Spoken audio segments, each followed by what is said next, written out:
Na.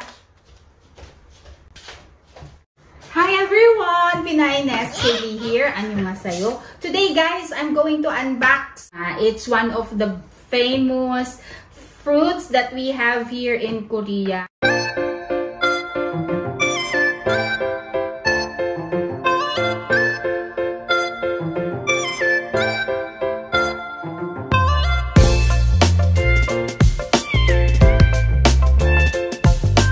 Hazel Makato.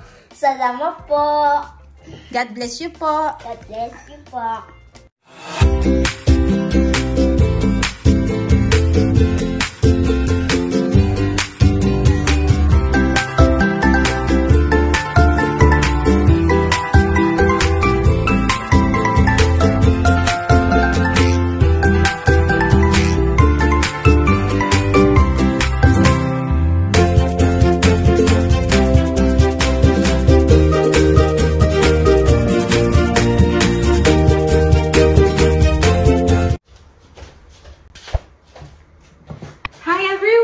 Pinay Nest Kelly here. Annyeonghaseyo. Today guys, I'm going to unbox yung ating peach. Buksunga. It's one of the famous fruits that we have here in Korea. Usually bagong mag-chuseok. This is used for gifting. And this came from my friend Hazel Mercado. Family business is farming of buksunga. So, I hope you like it and hope you order them. Actually, last years ago, meron siyang pinadala sa akin na buksunga din.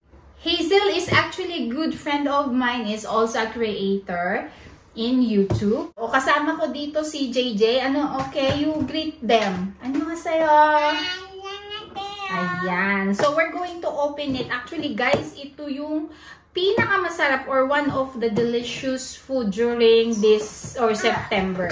By the way guys, yung hindi katulad sa Pinas. Sa Pinas, all year round yung mga fruits na naha-harvest mo. Like for example, pomelo, whole year round yun na nagpo-fruit. Dito sa Korea, one time lang nagpo-fruit, which is during Harvest Festival. So after that, there is what you call Chuseok, na dun yung Harvest Festival nila at dun nakahanda yung mga harvested na mga fruits and vegetable nila. So it's a festival and celebration just like a Christmas. So it's about giving as well. So ang dami ko nang sinabos. So let's open this up.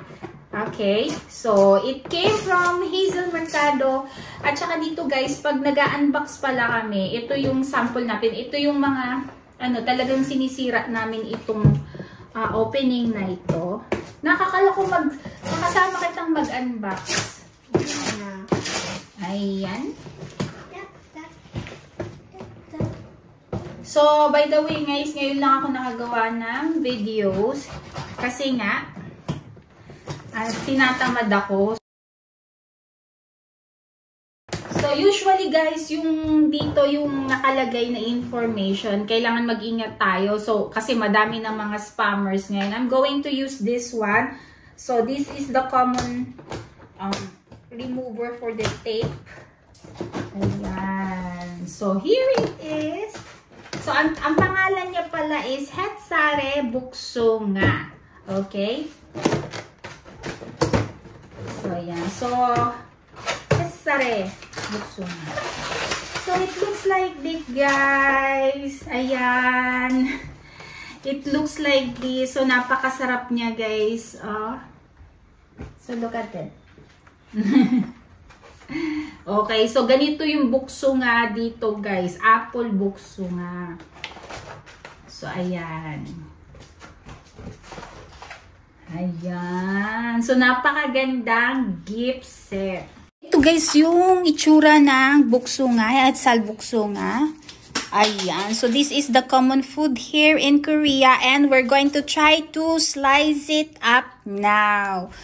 So, ayan guys, kaninang umaga. So, nag-ano tayo ng mga chestnut from the wild na mulot tayo. So, ito, nilagay na natin agad dito at nilaga na natin siya. So, it's the best way. Tapos, yung iba naman, ginawa ko, binalatan ko siya. So, this is a good time and season to pick chestnut from wild. Free lang po siya. Basta, matyaga ka lang.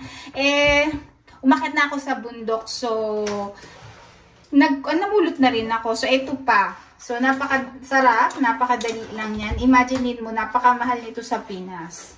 Diba? Dito pinupulot lang. So, ito yung yung buksunga. So, we're going to taste it and try it. And then, we're going to open it. Meron siya, ayan. So, yan, ganyan yung buksunga. Meron siyang ganyan. So, we're going to wash it. So, ito na. So, iwawash muna natin siya ng ganyan. Actually, guys, pwede po siyang kainin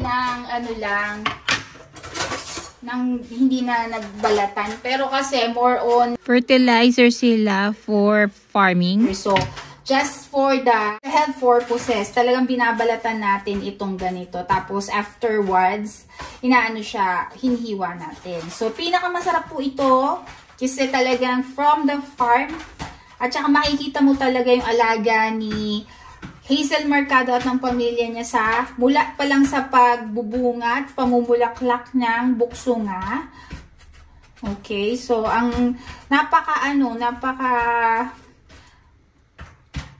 ute at napakahirap ng pag-ayos nila. Talagang from farming, from bulaklak ang ginawa nila at makikita mo kung paano nila inalagaan yung itong buksunga na to. So, ayan. Ganyan yung itsura niya, guys, sa loob. Maihahambing mo siya sa mabola yung labas niya. So, malaman. Ayan. So, ganito lang siya, guys, oh.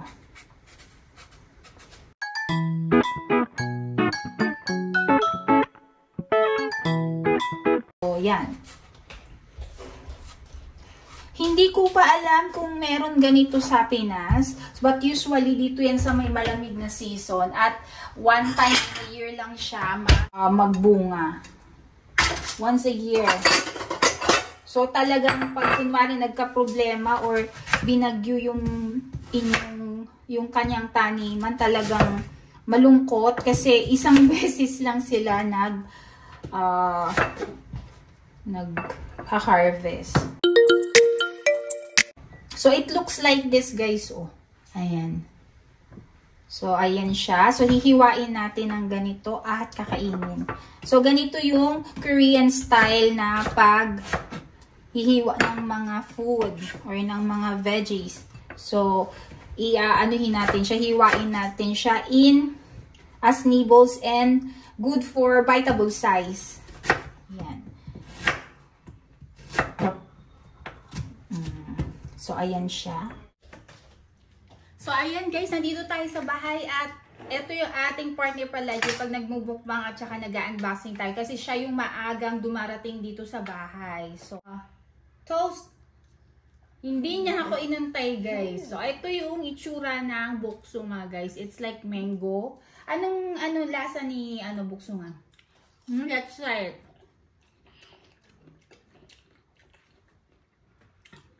Alam niyo yung apple guava? Parang kalasa niyo yung apple guava. Hello. Yogi kuku. Nangangati daw siya, guys. Ano masasabi mo sa What can you say about this? Masarap. Masarap. Tapos, ano pa? Matamis ba? Hindi ko alam. Hindi mo alam? Yung lasa niya, guys, parang talaga siya. Yung matamis at saka basta, parang gua-apple. So guys, if you have a chance to come here or visit here in Korea, you try this buksunga. Yeah, so it's very delicious. It's very good. Also, there is also juice with this and there is dried of this. Yeah, it's delicious. So I hope you like it and thank you very much. Shout out to all the people who always beside me and watch me in my live stream, and also to my family in the Philippines, Tatay and Mama. Hello, and to all my family. God bless you. And shout out to all the people like Pao, The Wanderer, Melanie Tingson, Merlinda Chuy, Vera Belmonte, and more. I hope you like it and have a great day. Cheers! Annyeonghaseyo! Uy! Hi! Oh, Salamat po! salamat po. Tita Hazel Makato, salamat po. God bless you po! God bless you po. God has a great plan for those people who patiently waiting. Just give your trust in Him. Thank you for watching. God bless you.